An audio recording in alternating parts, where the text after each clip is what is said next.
بسم اللہ الرحمن الرحیم۔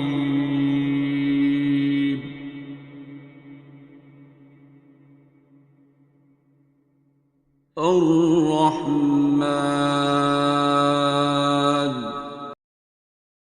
جب بھی شرمندہ ہو کے کوئی بھی توبہ کرتا ہے، چاہے انفرادی طور پہ اور اگر کوئی قوم اجتماعی طور پہ توبہ کرتی ہے، شرمندگی سے اللہ کے آگے پیش ہوتی ہے کہ یا اللہ ہم ہی گناہ گار ہیں اور ہمارے سے ہی نافرمانیاں بھی ہوئی ہیں اور ہم تیری راہ پہ نہیں ہیں، تیرے پیاروں کی راہ پہ نہیں ہیں۔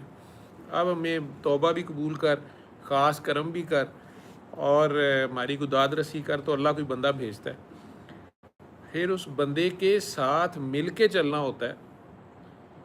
قرآن میں بار بار واضح ہے۔ پھر اس بندے کی نئی تابع داری کرتے تو پھر پھنس جاتے ہیں۔ یہ کھیل بار بار چلتا ہے۔ اگر تو آپ کے درمیان وہ حکمران ہوگا جو آپ میں بہترین ہوگا، یا آپ کی نماز پڑھانے والا وہ امام ہوگا جو آپ میں سے بہترین ہوگا، پھر تو نماز ہو جائے گی پیچھے چھوڑ۔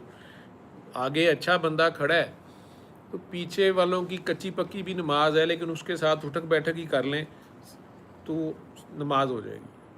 لیکن آگے بھی لچا لفنگا کھڑا ہو جائے اور پیچھے والے بھی اس چکر میں ہوں کہ یار وہ فلانا ہے گا، تے وہ فلانا ہے گا، تو نماز کیا ہونی ہے؟ ایک دوسرے کے عیبوں پہ ہی ہے تو جماعت تو نہیں بنے گی، ٹھیک ہے، چاہے مل بھی جائیں مجبوری میں۔ تو اللہ سے توبہ کرنی چاہیے میرے خیال میں، تو ابھی بھی معافی مانگنی چاہیے سچے دل سے اور اس کی مدد مانگنی چاہیے۔ وہ رحمان ہے، وہ کسی طریقے سے بھی مدد کرے، پھر قائم ہم رہیں۔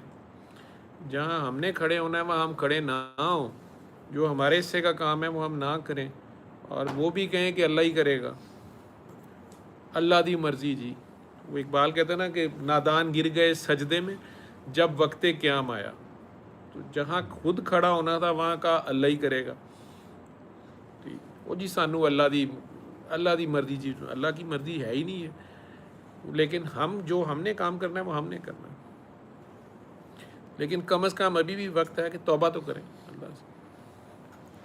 ہم انڈیویجول لیول پہ اپنے لیول پہ توبہ، آپ کے سامنے ساری کہانیاں آپ سن رہی ہیں، تو اپنے گھروں میں ہی نہیں ہم آپس میں انصاف کر پا رہے، خاوند میاں سے، خاوند بیوی سے، یا بیوی خاوند سے، یا سسرال یا ننیال یا ددیال، وہی آپس کی لڑائیاں۔ میں تو سارا دن یہ سنتا ہوں۔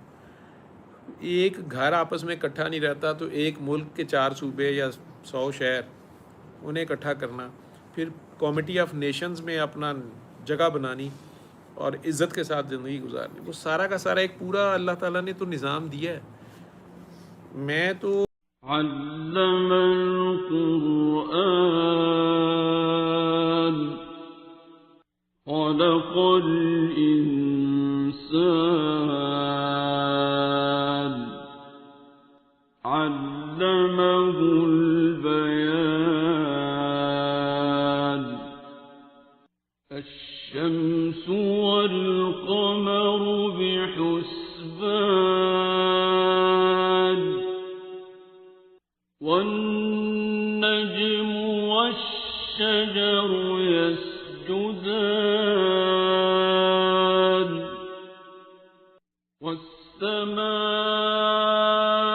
رفعها ووضع الميزان